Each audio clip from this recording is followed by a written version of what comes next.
হর হর মহাদেব। আজ আমি আপনাদের কাছে এলাম বৃশ্চিক রাশি অর্থাৎ স্করপিও বৃহস্পতি গোচরের ফলে বছরটি কেমন যাবে সেই নিয়ে আলোচনা করার জন্য। নমস্কার, আমি উত্তম শাস্ত্রী আপনাদের কাছে নিয়ে এলাম বৃহস্পতির গোচরে বৃশ্চিক রাশির কেমন যাবে। যদি আমার চ্যানেলটি ভালো লাগে, যদি আপনাদের উপকারে আসছে, অবশ্যই সাবস্ক্রাইব করুন, লাইক করুন, বেশি বেশি করে শেয়ার করুন। অনেকজনা ভিডিও দেখছেন কিন্তু সাবস্ক্রাইবও করছেন না, লাইক করছেন না, শেয়ার করছেন না। এগুলো করলে আমি একটু আনন্দিত হই।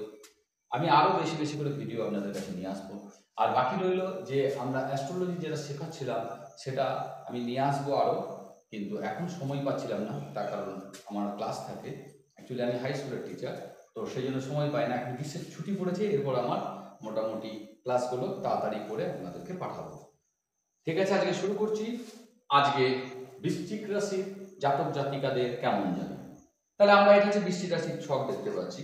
এইটা হচ্ছে আমাদের বৃশ্চিক রাশির ঘর। তো এই জায়গাটা হচ্ছে আমার অ্যাসেন্ডেন্ট অর্থাৎ লগ্ন। এবার তাহলে বৃহস্পতি বসছে কোথায়? এসে মিথুন রাশিতে। মিথুন রাশি মানে তার 8 নাম্বার ঘর। 8 নাম্বার ঘরটাকে কিন্তু সে ড্যামেজ করবে। ঠিক আছে, আমরা জানি যে প্রদীপের নিচের জায়গাটা অন্ধকার, অর্থাৎ এই ঘরটাকে সে ড্যামেজ করবে। তো 8 নম্বর ঘর ড্যামেজ করবে মিনস হচ্ছে কি, 8 নম্বর ঘর হচ্ছে কিন্তু মৃত্যুর ঘর।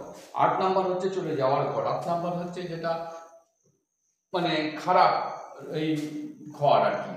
তো সেই কারণে এই ঘরটাকে ড্যামেজ করছে। তার মানে কি রকম ব্যাপারটা হচ্ছে?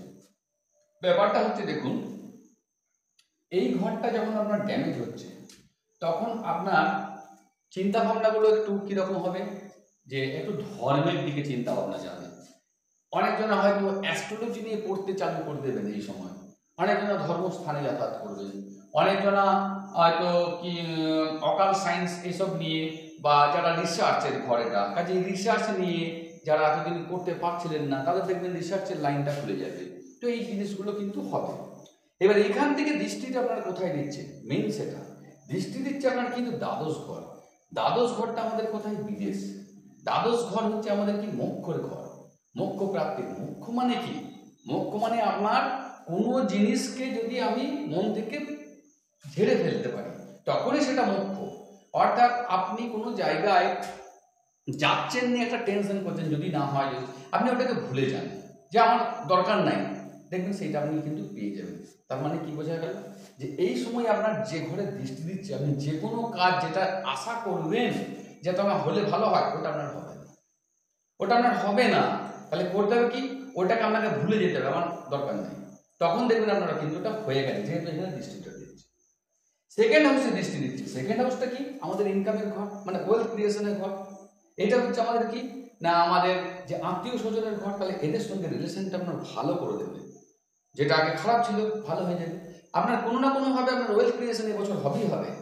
ঠিক আছে, এরপর ওয়েলথ ক্রিয়েশনটা হবে কোথায়? দেখুন 4 নম্বর ঘরে। 4 নম্বর ঘরে দৃষ্টি দিচ্ছে। 4 নম্বর তো প্রপার্টি, 4 নম্বর তো ঘর, আমার নিজের ঘর, 4 নম্বর মায়ের ঘর। তার মানে কোনো প্রপার্টি কেনা বেচা মাধ্যমে আপনার কিন্তু ওয়েলথ ক্রিয়েশন এবছর হবেই হবে। তো সেই হিসাবে 4 নম্বর ঘরে যখন আপনার দৃষ্টি পড়ছে তখন মায়ের শরীর ভালো হয়ে যাবে। ঠিক আছে, বৃশ্চিক রাশির মায়ের শরীর যেটা খারাপ যাচ্ছিল সেটা ভালো হয়ে যাবে। 2 নম্বর ঘরে আমরা দেখলাম যেটা, যে 2 নম্বর ঘর থেকে আমরা কি বললাম না, ওয়েলথ ক্রিয়েশন হবে। তারপরে হ্যাঁ, আপনার যেগুলো মানুষের সঙ্গে কথা ভালো করে বলবেন, দেখবেন কথার মধ্যে একটা গাম্ভীর্য ব্যাপারটা আসবে। কথা যেটা আপনি বলবেন সবাই শুনবে। আর এতদিন হয়তো যাদের মুখ থেকে আজে বাজে কথা বেরোতো সেগুলো কিন্তু তারা গুছিয়ে সুন্দর করে কথা বলবে, কারণ এটা হচ্ছে আমাদের এইখান থেকে আমাদের কথা হয়। তো সেই হিসাবে আমাদের কথাটা ভালো হবে। এইখান থেকে আমার মন, মা, তাহলে মনটা আপনার কিন্তু বেশ প্রসন্ন থাকবে সবসময়। মায়ের শরীর ভালো হয়ে যাবে।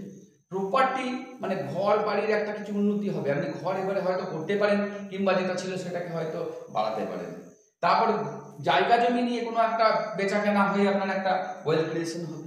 তাহলে এই সব জিনিসগুলো কিন্তু বৃশ্চিক রাশির ক্ষেত্রে হচ্ছে।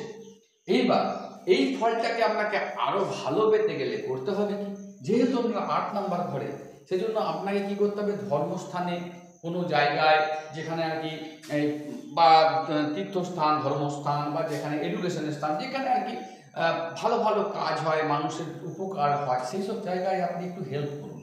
তাতে দেখবেন আপনার যে টুকটাক খারাপগুলো রয়েছে সেগুলো ভালো হবে, আর এই জিনিসগুলো যেগুলো বললাম সেগুলো কিন্তু তাড়াতাড়ি হবে, তাহলে ভালো ফল পাবে। আর বাকি ওম গুরুবে নম, ওম গুরুবে নম, গুরুবে নম মন্ত্রটিকে ডেলি 108 বার জপ করুন। তাতে যে রাশি লগ্নেরই হোক তাতে আমার কোনো অসুবিধা নেই, বরং তাতে আপনি লাভ পাবেন। 14ই মে যেহেতু বৃহস্পতি গোচর করছেন, 14ই মে আপনি এটাকে বেশি করে জপ করুন। সেদিন সকালবেলায় হলুদ জল দিয়ে স্নান করবেন, মানে জলে একটুখানি হলুদ দিয়ে তারপরে স্নান করুন। সকাল সকালে উঠুন, তারপর সূর্যদেবকে জল দিন, হ্যাঁ, দুটো হলুদ মাঝখানে হলুদের ফোঁটা নিন, খুব ভালো রেজাল্ট পাবেন দেখবেন। তো যাই হোক, আশা করছি আপনাদের চ্যানেল ভালো লাগছে।